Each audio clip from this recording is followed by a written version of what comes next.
Noong ang mundo ay bata pa, bago pa natutunan ng tao ang pangalan ng hangin, isinilang si Amihan. Tahimik siyang gumagalaw sa kalangitan, banayad ngunit makapangyarihan. Siya ang simoy na nagdadala ng ginhawa, ang hiningang nagbibigay buhay sa kalikasan. Sa bawat paglalayag ng mga ninuno, si Amihan ang gabay. Pinapakalma niya ang nagngangalit na alon at tinutulungan ang mga nawawala sa gitna ng dagat.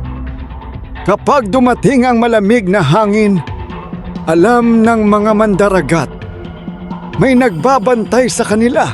Hindi lamang dagat ang saklaw ni Amihan. Pinoprotektahan niya ang bundok, ang kagubatan, at ang bawat nilalang na umaasa sa kalikasan. Sa kanyang pagdaan, ang mga dahon ay sumasayaw at ang mundo ay muling humihinga. Ngunit kapag sinaktan ng tao ang mundo, nagbabago ang hangin. Ang lamig ay nagiging babala. Ang simoy ay nagiging paalala. Si Amihan ay hindi kaaway, ngunit siya hindi rin dapat suwayin.